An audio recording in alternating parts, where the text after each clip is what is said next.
저는 결론적으로 말씀드리면 2월달 FOMC가 아니고요. 3월달 FOMC가 마지막 금리 인상일 것 같아요. 터미널 레이트 5자 가능성을 염두에 두면서 보고 있습니다. 그렇기 때문에 경기 침체가 온다라는 뷰도 좀 강하게 내리고 있고요. 만약에 터미널 레이트가 5자가 아니고 정말 4.75에서 그친다면 정말 경기 침체의 그 확률 자체가 좀 내려갈 수 있는 개연성도 열어두고 있다.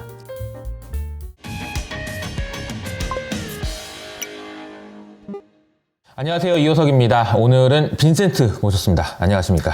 안녕하세요. 홈라이즈의 빈센트입니다. 너무 좀 뜸했던 것 같아요. 요즘에 좀 바쁘셨나 봐요. 요즘에 네. 그 이호석 아카데미가 워낙 떡상하셔가지고 무슨 소리야? 제가 출연진의 뒤로 섭외가 밀려가지고 무슨 소리야? 네, 이제 오게 됐고요. 네네. 근데 그 요즘에 하시는 사업이 네. 뭐 잘 되고 있다는 소문이 들려요. 네. 옆자리긴 하지만. 네. 네, 지난해 연말에 저희가 이벤트성으로 여기 알고 계시는 이호석 팀장, 더 나아가서 저희 최상욱 위원, 저까지 이렇게 오프닝을 열리는 2023년 연간전망 세미나 이후에 반응이 좀 좋으셔가지고 멀티패밀리 오피스라고 제가 런칭을 했잖아요. 멀티패밀리 오피스가 뭡니까? 초고액 자산가들의 토탈 컨설팅을 해드린다라는 관념인데요. 네. 이런 것들은 과거에도 있었습니다. 왜냐하면 증권회사에서의 WM 부서라든지 리테일 부서에서 웰스 매니지먼트. 맞습니다. 이런 것들을 많이 혜택을 주고 계셨었는데 저희는 조금 색다르게 젊고 또한 저희들을 이제 인플루언서라고 명칭을 하는데 네. 인플루언서가 다 똑같은 인플루언서는 아니다라는 생각을 하거든요. 불과 저희가 한 3, 4년 전만 하더라도 네. 전부 여의도에 적을 뒀던 애널리스트, 펀드 매니저들이다 보니까 그들을 중심으로 한 인플루언서를 꾸려서 재테크에 좀 더 특화된 컨설팅을 해드리고 있다라고 보시면 좋을 것 같고요.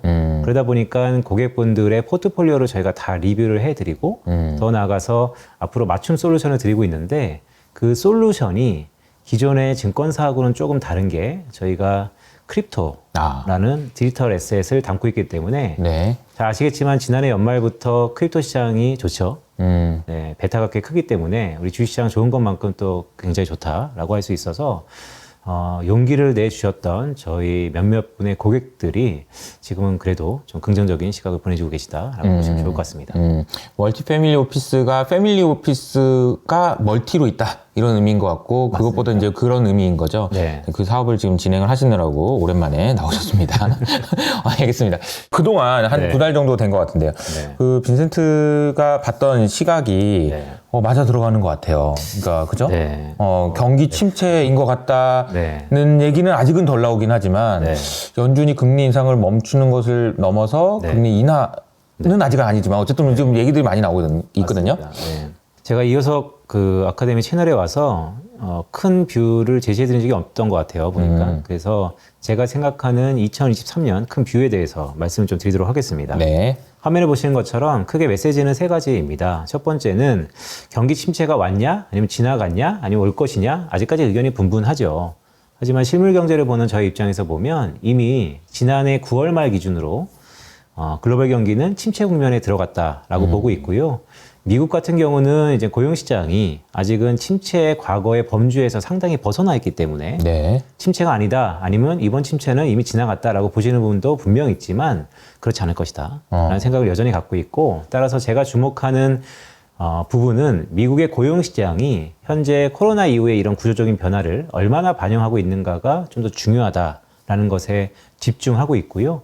공교롭게 오늘 녹화일 기준으로 한국의 GDP가 전분기 대비 마이너스를 기록했습니다. 4분기, 지난해 4분기 기준이고요. 그렇다면 결국 경기 침체를 논하는 데 있어서 가장 중요한 지표 중에 하나가 성장률이기 때문에 미국뿐만 아니고 한국도 이러한 경기 둔화 사이클을 넘어서 침체 국면에서는 자유롭지 않다라는 생각을 갖고 있고요. 네, 이게 좀 시장의 생각하고 좀 많이 다른 것 같아요. 맞습니다. 아직 침체다 아니다라는 얘기들이 많은데, 맞습니다. 빈센트는 침체다를 넘어서 네. 이미 침체다. 맞습니다. 얘기를 하고 있어요. 네, 이미 침체를 왔기 때문에 가격 변수들은 얼마나 먼저 선행해서 반영될까는 좀 차치하더라도 네. 실제 이번 침체가 그러면 과연 그 폭과 기간은 어느 정도일까가 그렇죠. 좀 더 중요할 것 같고, 어렴풋하게 제가 제시해드리고 있는 것은 과거 통계를 한번 차용해보자. OECD 국가 기준으로 봤을 때 과거 경기 침체 기간이 평균적으로 15개월, 소프트 리세션이라고 하는 좀 얕은 침체였을 경우에는 한 1년 정도 12개월. 그렇기 때문에 12개월에서 15개월이 과거 평균이었다라는 것을 적용해 보면 작년 9월 말에 경기 침체가 들어갔다는 것은 올해 9월 말에서 4분기에는 정상 수준으로 되돌아올 가능성이 있다라는 말씀을 드리고 있어요. 그런 측면에서 경기 침체에 대한 콜을 미리 좀 드렸었다라고 말씀을 드리고요. 네. 그런 연장선상에서 두 번째는 최근 뭐 물가지표, 특히 이번 주 금요일 날은 뭐 PC 미국의 기준으로 소비자 소비 관련된 지출 관련된 물가지표도 발표되기 때문에 좀 더 가시화될 것으로 보는데 인플레이션이 아닌 오히려 디스인플레이션을 넘어 디플레이션까지도 우리가 염두에 든다라는 말씀을 드리고 있습니다. 네. 무슨 얘기냐면 전월비 기준으로 이미 마이너스가 몇몇 기록할 가능성이 높고 실제 미국 기준으로는 기록을 했죠. 꽤 빠른 속도로 인플레이션이 내려갈 거다. 실제 CPI의 헤드라인 기준으로 보면 제 모형에 의하면 6월 달에는 3% 언더까지도 내려갈 가능성이 높다라고 보고 있어서 그렇다면 과거 우리가 9%를 위협했던 물가 압력이 엄청나게 빠르게 떨어지고 있다. 그래서 이제는 물가는 어떻게 보면 수면 아래로 내려갈 가능성이 높다. 그런 의미에서 오히려 디스인플레이션, 디플레이션을 경계하자라는 말씀을 드렸고요. 여기서 경계라는 얘기는 왜 드렸냐면 경기 침체 국면이기 때문입니다. 그런 의미에서 첫 번째 메시지와 두 번째 메시지가 연장선상에 있는 것이고 마지막으로 가장 중요한 세 번째 메시지인데요. 저희 전망 중에서 변수가 있었어요. 그 변수는 중국입니다. 네. 전망할 때만 하더라도 중국의 리오프닝은 양회 직후가 될 것이다 라고 봤는데 중국 경제가 워낙 어렵다 보니까 또한 여러 가지 해프닝의 연장선상에서 지난해 연말에 중국이 리오프닝을 꽤 빨리 했죠. 네. 제가 생각하는 시기보다 한 3개월 정도 앞당긴 시기입니다. 매우 빠른 속도로 한 것 같아요. 맞습니다. 그렇다 보니까 약간의 틸팅, 즉 제가 바라보는 올해 전망에 약간의 변형이 있을 가능성이 높은데 그래도 아직까지 나오는 데이터들은 확인되지 않아서 일단 보자라는 말씀을 드리고 있고 그런 의미에서 보면 중국의 리오프닝은 긍정적인 요소와 부정적인 요소가 있습니다. 네. 긍정적인 요소는 어찌됐건 중국이 경기가 살아나면 거기에 나비 효과라고 할 수 있는 유럽 경기의 개선이라든지 아니면 한국의 경기에 대한 개선의 기대감들이 한국 수출도 이제 좀 회복하겠죠. 맞습니다. 그런 부분들이 우리 위험 요소를 자극하는 것 같고 실제 오늘 한국의 4분기 GDP를 발표하면서 어떤 얘기가 있었냐면 중국의 리오프닝 효과로 인해서 1분기 수출이 괜찮아질 거다라는 한국은행의 전망도 나타나는 것처럼 분명히 효과는 있을 겁니다. 물론 판이 변했다. 그다음에 이전과는 다른 경제 구조가 바뀌었다라고 해서 중국의 성장에 따라서 고스란히 한국의 이 베타라는 탄력성이 높지 않을 개연성이 있지만 그럼에도 불구하고 없었던 것보다는 플러스는 맞다. 그렇죠. 그게 긍정적인 시각이고 이미 지난해 연말에 이런 기대감으로 몇몇 산업군과 종목들은 움직였다라고 보고 있고요. 다만 부정적인 건 뭐냐면 결국 중국발 인플레이션. 네. 네, 중국발 인플레이션이 제가 전망할 때만 하더라도, 그러니까 지난해 말이었으니까요. 올해 말 아니면 내년 상반기에 중국발 인플레이션에 대한 기대가 높아질 거다라는 말씀을 드렸는데 그게 좀 앞당겨질 가능성이 있다라는 말씀도 드리고 있어요. 그래서 그런 것들이 먼저 선 반영하는 이런 자산 가격들의 업사이드의 리스크 요인으로 작용할 가능성이 높다라는 말씀을 드리면서 전반적인 이미 침체해 왔다. 그렇기 때문에 물가는 빠르게 내려갈 거다. 오히려 D를 기억하라. 디스인플레이션, 디플레이션 압력에 우리가 주목해야 되고 그런 가운데 중국의 변수가 생각보다 빨리 움직일 가능성이 높고 실제 그렇게 움직였기 때문에 리오프닝 이후에 벌어졌던 통과 의뢰 무슨 얘기냐면 과거 여타 국가들이 리오프닝 이후에 변이 바이러스로 인해서 한 2, 3개월 고생한 적이 있거든요. 아직은 중국이 춘제 기간입니다. 지금의 이 중국 안에서의 이동이 어떻게 연결될 수 있을지는 아직은 미지수이지만 그래도 인플레이션 압력을 다시 한번 부각시킬 수 있거든요. 그런 의미에서 업사이드의 리스크, 그러니까 대비가 안 되고 있으면 리스크인 것이죠. 그런 부분들을 충분히 대비하자라는 메시지를 올해 좀 드리고 있습니다. 그 중국의 변수에 대해서 이제 조금 더 고민을 해볼 필요가 있는 것 같아요. 왜냐하면 지금 올해 초에서 가장 큰 변화들은 생각보다 리오픈이 잘 되고 있고 네. 중국 경제도 잘 돌아가고 있고 맞습니다. 이러다 보니까 훈풍이 유럽으로도 가고 한국으로도 가고 다 좋은 쪽으로 이제 해석이 되고 있는데 네. 말씀하신 대로 인플레이션을 또 자극할 수 있어서 네. 게다가 이게 지금 미국이 금리 인상을 멈출 시그널을 아마 FOMC 회의 때 준다면 네. 또 다시 인플레이션이 맞습니다. 올 수도 있다라는 걱정이 한편으로 있는데 그 전에 이제 빈센트가 전망한 건 디플레이션을 걱정해야 된다. 네. 이걸 일단 기본 깔고 있다가 네. 요 변수가 나와서 맞습니다. 이게 충돌하면서 어떤 효과를 나타낼지 맞습니다. 이게 되게 계산하기 좀 복잡할 것 같거든요. 맞습니다. 그렇기 때문에 아직까지 나오는 실무 지표들이 이런 심리 지표들을 다 반영하지 않은 상태예요. 그래서 아직은 이렇습니다, 저렇습니다 예단하기는 좀 이른 측면이 있습니다. 맞아요. 하지만 제가 모두의 이러한 인플레이션과 디플레이션의 구간을 말씀드렸기 때문에 그런 시기는 한 2분기가 될 것 같다라는 말씀을 조심스럽게 드리고 있어요. 알겠습니다. 네, 지금부터 2분기가 분수령이다라는 말씀을 드리면서 어허. 아까 이호석 팀장이 말씀 주셨던 것처럼 이러한 인플레이션, 중국발 인플레이션과 또한 미국의 높은 금리로 인해서 나타나는 경기 침체에 대한 우려 이런 것들이 언제 어떻게 빨리 나타나는지를 우리가 대비해야 된다라는 게 그렇습니다. 2분기일 거다라는 말씀을 드립니다. 2분기를 주목해봐라. 네. 먼저 아무래도 이코노미스트다 보니까 제가 생각하는 시계와 이거를 보시는 분들의 시계가 좀 다를 수 있어요. 그래서 제가 큰 뷰에 대해서 항상 먼저 말씀을 드리는 거고 좀 더 시계를 좁혀볼까요? 오늘은 사실 FOMC를 그쵸. 미리 보기 해서 나왔습니다. 녹화일 기준으로 다음 주에 이제 FOMC가 열리는데요. 지금 블랙아웃 기간이죠. 네. 결론적으로 말씀드리면 2월 FOMC는 재미없겠죠. 왜냐하면 이미 가격 변수에 다 반영되고 있고 2월 달을 감안해서 우리는 3월 달 FOMC에 대한 힌트를 얻으려고 노력을 할 건데 네. 하루 장이 녹록치 않죠. 잘 안 보여줄 겁니다. 하지만 시장의 가격 변수들은 이미 가장 중요한 2월 달에 25 베이스 포인트, 즉 베이비 스텝으로 회귀하는 것인데 이미 CME 금리 선물 시장에 다 반영이 돼 있어요. 그러니까 이게 닉 티밀하우스 그 기자, 네. 그 사람 때문에 네. FOMC가 재미가 없어졌어. 미리 스킵 역할을 하는 것이죠. 그러니까 다 얘기해 줘 버려가지고. 맞습니다. 그죠? 네. 그래서 사실 보시는 것처럼 관전 포인트는 세 가지인데 첫 번째 25 베이스 포인트에 이미 99% 이상의 확률이 적용되고 있다라는 게 첫 번째 포인트고 두 번째 포인트는 스테이트먼트인데요. 1년에 8번 열리는 FOMC에서 첫 단추를 깨는 첫 번째 회의입니다. 그러다 보니까 바뀌는 부분이 있다면 새로 투표권을 갖는 지역 연준 4명의 위원들의 스탠스를 확인해야 될 필요성이 있습니다. 네네. 뭐 전원 만장일치 가능성이 높지만 혹시 이 4명의 새로 투입된 사람들 중에서 일부 소수 의견이 나온다면 그 이유에 대해서 우리가 주목할 필요가 있는데 뒤에도 제가 장표로 말씀드리겠지만 한번 꾸며봤어요. 어떤 기준으로 꾸며왔냐면 그 지역의 지역 연준 총재는 그 지역의 경기를 반영합니다. 그렇겠죠. 그렇죠. 네, 자기가 사는 동네가 경기가 안 좋으면 금리 내리라고 할 거고, 그죠? 그렇죠. 네, 그래서 최근에 1월 달 베이지북이라고 해서 네. 미국의 지역 경기를 나타내는 보고서 있잖아요. 그 보고서랑 4명의 새로 투입된 연준들의 스탠스를 좀 종합해 놨습니다. 그래서 뒤에 가서 확인해 보면 알 텐데요. 먼저 결론적으로 말씀드리면 우리가 새로 들어오는 4명의 위원들이 작년보다는 덜 매파적일 거다라는 스탠스가 있죠. 매파적이다. 네. 지난해 워낙 매파적이었기 때문에 이번에 들어오시는 이벤트의 분들도 넥스트 스테이지에 가보면 네네. 그 아주 자세하고 재밌는 영상이 있습니다. 맞습니다. 참고해 보시고요. 네. 그런데 1월달 베이지북을 잘 보니까 너무 완화적으로 생각하는 이 4명의 위원들 중에서 한두 명은 좀 매파적일 수도 있을 것 같아요.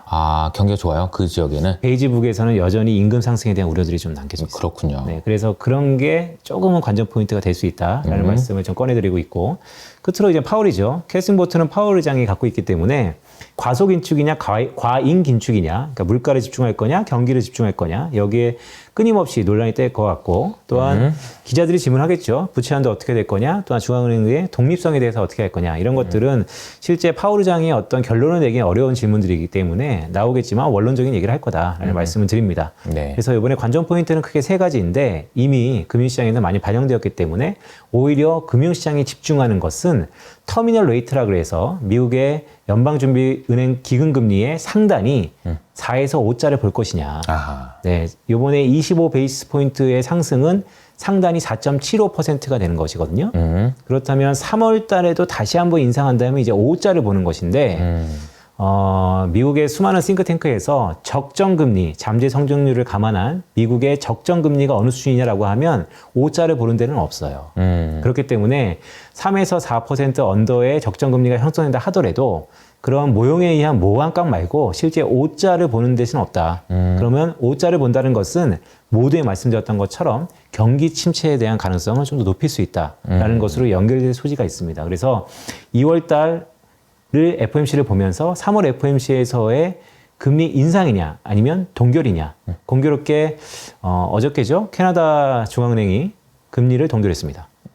동결할 것을 시사했죠. 그쵸. 25bp 인상하고. 맞습니다. 좀 더 빠른 스텝이죠. 그렇죠. 네, 그렇다면 캐나다와 미국의 듀얼 먼데이트라고 할 수 있는 실업률과 물가가 비슷한 수준이기 때문에 연준도 캐나다 뱅크 오브 캐나다를 보면서 상당 부분 바로미터로 금융시장은 해석할 거다라는 말씀도 드리고 있습니다. 결국에는 2월 FOMC 회의가 이번 금리 인상 사이클의 종료를 의미하는 거냐? 네. 아니면 한 번 더 남았냐? 맞습니다. 이 싸움일 것 같고 네. 이 논란이 있을 거라고 지난주에 니키 미러스 기자가 다 얘기해버렸어. 그래서 어쨌든 이게 이제 관전 포인트예요. 네. 이게 끝일 거야 과연? 마지막? 그럴까? 이런 이제 의견들이 맞습니다. 많이 있을 것 같고 네. 아마 그 파월한테 기자회견에서 그 질문도 하겠죠. 아까 우리가 궁금했었던 네. 중국 저거 리오픈 전 세계 경제에 영향 어떻게 줄 것 같냐? 뭐 이런 질문도 하지 않을까 싶어요. 맞습니다. 네, 근데 관전 포인트 세 가지를 잘 짚어주신 것 같고요. 네. 그런 연장선상에서 그러면 2월 달을 바라보는 체크 포인트가 무엇이 될 것인가? 네, 2월 달에는 역시 외환시장이 중요합니다. 특히 중요합니다. 네. 그렇게 보는 이유는 저는 올해 분수령은 2분기가 될 거다. 네. 왜 분수령이 2분기냐면 연준의 기준금리는 쉽사리 내려갈 수 없는 상황이죠. 왜냐하면 중국발 인플레이션을 차치하더라도 서비스 물가라든지 아니면 미국 내에서 잔존하는 인플레이션 상승 압력이 높기 때문에 미국의 연준 인사들 입장에서는 지금은 기저효과로 내려가는 인플레이션이지만 6개월이 될지 아니면 3개월이 될지 아니면 9개월이 될지는 모호하지만 언제든 다시 한번 불거질 인플레이션 압력이 높아져 있어서 실제 기준금리를 조정하기는 어려운 국면인 건 사실이에요. 그래서 계속해서 엔간하면 대외적으로 현재 수준의 금리 수준은 유지할 거다. 네. 그게 스탑 앤 포즈라고 요즘에 유행하는 것인데 그런 얘기를 계속해서 할 거예요. 네. 하지만 장기금리의 지금의 하락폭을 보면 시장은 연준을 못 믿겠다. 이 정도로 전 세계 금융시장의 헤게모니 집단이 연준을 불신한 적이 없거든요. 네, 그렇다면 이것이 언젠가는 부러질 텐데 저는 그 부러지는 시기가 2분기로 보고 있고 그러니까 치킨 게임에 들어갔다는 것이죠. 그렇다면 이 부러지기 바로 직전에 스마트 머니라고 할 수 있는 단기 자금 시장이 움직이는 외환시장이 엄청나게 요동치고 있고 요동 더 칠 것이다. 그게 저는 2월이 될 것이다 라는 말씀을 드리면서 2월 달은 특히 외환시장에 관련된 이벤트들을 주목해야 된다라는 말씀을 드리고 있어요. 그런 의미에서 보면 여기 네 번째 한번 보시죠. 변수는 두 가지인데요. 첫 번째 BOJ의 차기 총재 지명이 한국 시각으로 2월 10일 정도입니다. 그렇군요. 네, 금요일입니다. 차기 총재가 과연 그로다의 완화적인 정책을 이어갈 것인가? 아니면 금융시장이 원하는 것처럼 마이너스 금리를 철폐하고 YCC법을 확대할 것인가는 아직은 미지수입니다. 하지만 이 깜깜이가 2월 10일 전후로 좀 더 가시화된다라는 의미에서 포지션의 변동이 있을 텐데 아직까지는 금융시장은 BOJ의 기부업, 즉 YCC 폭을 확대한다든지 여차하면 마이너스 금리도 철폐할 것이다. 전 세계에서 마이너스를 고수하는 것은 BOJ밖에 없다라는 것에 상당 부분 베팅이 들어간 상태입니다. 그래서 쏠림이 있다는 것은 반대급부의 쏠림이 있다는 의미에서 2월 둘째 주는 특히 엔화 환율의 향방을 주목해야 되고요. 그런 의미에서 중국의 양회 전후의 정책 기대감도 모두 말씀드렸던 것처럼 긍정적인 효과와 최근 위안화의 강세 압력이 그런 부분을 연결시켜 주는 것이고요. 아니면 후반부의 인플레이션 압력, 그것들이 어느 정도의 부딪힘에 따라서 외환시장이 크게 요동칠 거다라는 말씀을 드리고 있습니다. 네. 외환시장을 잘 보라. 근데 이제 2월 달에 체크포인트 하면서 달러 스마일이라고 써주셨는데 네. 달러 스마일은 뭔가요? 달러 스마일은 달러가 이렇게 스마일의 U자를 그린다는 것이죠. 강할 때가 있고 약할 때가 있다라는 거. 네. 강할 때는 연준이 지금처럼 작년 후반기죠. 기준금리를 빠르게 올린다든지 긴축 스태트를 보일 때는 금리 차이에서 아니면 기대감에 의해서 달러가 꽤 강할 것이다. 네. 작년에 연말에 항상 보면 드라이브 요인이었고요. 또한 세상이 다 망할 것 같은 안전선호가 부각될 때 경기 리세션, 침체가 올 때도 달러는 되게 강합니다. 이 두 가지를 제외하고서는 달러가 약해지는 국면인데요. 지금은 달러가 약한 구간이잖아요. 맞습니다. 그래서 이 달러 스마일의 궤도가 지난해 12월을 기점으로 고점 찍고 약간 내려가고 있는데요. 네. 그 내려가는 폭이 저는 올해 연말에는 경기 리세션에 대한 우려 때문에 3분기가 될지 4분기가 될지는 아직은 모호하지만 다시 한번 달러가 강할 수 있는 요인이 있을 것 같습니다. 그래서 달러 스마일을 말씀드리고 있고 다만 지금부터 6월까지 시계를 놓고 보면 이 내려가는 달러 약세 국면에 좀 있다라는 말씀을 드리면서 2월은 계속해서 달러의 궤적이 이 스마일 궤적을 그리면서 지금은 어느 국면에 있는지를 주목하자는 말씀을 드리고 있는 것입니다. 알겠습니다. 네, 그런 의미에서 몇 가지 이제 차트를 좀 확인할 건데요. 네, CME 선물 시장입니다. 재밌는 게요. 하루 전에는요, 어떤 현상까지 벌어졌냐면, 동결 기조도 상당 부분 있었어요. 아하. 이게 금리를 안 올린다라는 도조도 있다가 빠르게 연휴 막바지에 사그라들었습니다. 즉, 무슨 얘기냐면, 이번에 아까 이호석 팀장이 말씀 주셨던 것처럼 여차하면 금리 인상의 마지막 시기일 수 있다라는 것을 금융시장에 베팅이 들어갔다는 것입니다. 과연 미국의 터미널 레이트, 즉 상단이 기준금리의 상단이 4.75%로 끝날 것이냐 아닐지가 초미의 관심사인데 금융시장은 일단 4.75는 기본이고 그 이후의 흐름에 따라서 파월 의장의 멘트 아니면 성명서의 일말의 변화에 따라서 요동칠 거다라는 게 FOMC 전후의 흐름을 저희가 가늠해 볼 수 있는 타이밍이고요. 이 표는 계속해서 말씀드리는 거죠. 연준의 피보팅 가능성이 있습니다. 피보팅이라는 것은 사전적으로 180도 스탠스가 바뀌는 거기 때문에 금리 동결은 사실 피보팅은 아니죠. 하지만 스무드하게 바뀌는 그 과정에서 금리 인상 이외의 것들을 피보팅의 과정이라고 저는 보고 있습니다. 그런 의미에서 그 조건들이 무엇이냐. 과거에 보면 1970년대부터 현재까지 연방기금금리가 당시에 인플레이션 압력을 앞지를 때 그럴 때 피보팅 조건이 마련돼 있었고 얼마 안 있어서 연준은 피보팅을 했었다. 금리를 올렸다면 낮췄고 낮췄다면 올렸고 상당히 변화가 있었다는 것인데요. 이 인플레이션 압력을 저는 핵심 PC 인덱스, 이 물가라는 것으로 프락시, 대리 변수를 쓰고 있습니다. 그런 의미에서 보면 27일 날 발표되는 이 PC 디플레이터의 전년 동월 대비 증가율이 매우 중요한데 지금 현재 기준으로 4.7%예요. 11월 말 기준. 네. 아니요, 11월 말 기준으로 4.7%. 아, 그래요. 네. 네. 나온 걸로. 네. 기존에. 컨센서스는 지금 4.4%까지 내려가 있습니다. 아, 그럼 더 높아지네요. 그 이제 역전입니다. 금리가. 아하. 네, 그렇기 때문에 이게 역전됐다라고 하면 과거의 패턴대로 그대로 적용하면 아까 이호수 팀장이 말씀 주셨던 것처럼 이번 2월 달이 마지막일 거예요. 아하. 그래서 상당 부분 어떤 말씀을 드리고 있는 거냐면 6개월 전하고 완전히 다르죠. 이제는 피버팅의 조건이 산수적으로 또 상당 부분 채워졌다라는 말씀을 드리고 있고 여기서 좀 재밌는 포인트는 1월 달에 물가가 좀 중요할 것 같아요. 1월 달 CPI를 우리가 2월 한 중순쯤에 받아볼 텐데 그렇죠. 작년 1월 달을 생각해 보면 계속해서 내려오다가요. 한두 번 튈 가능성이 있는데 그게 만약에 튄다면 1월 달일 수도 있을 것 같아요. 네. 무슨 이유가 있나요? 지난해 1월 달에 에너지 가격에 약간의 변동이 살짝 있어서 그것을 그대로 차용하면 물가가 계속해서 내리는 건 아니고 내린 추세에서 한두 번 이제 등락하는 건데 아하. 그 등락이 올해 1월 달 지표일 가능성이 좀 있어요. 그렇다면 2월 달에 전쟁이 났으니까. 맞습니다. 그죠? 네. 그래서 올해 2월 말은 우크라이나 전쟁, 러시아 우크라이나 전쟁 1주년이기도 한데요. 그런 의미에서 약간의 기존 추세와 다른 부분이 한두 달 있을 수 있어서 저는 결론적으로 말씀드리면 2월 달 FOMC가 아니고요. 3월 달 FOMC가 마지막 금리 인상일 것 같아요. 네, 저는 터미널 레이트 5자 가능성을 염두에 두면서 보고 있습니다. 아하. 그렇기 때문에 경기 침체가 온다라는 뷰도 좀 강하게 내리고 있고요.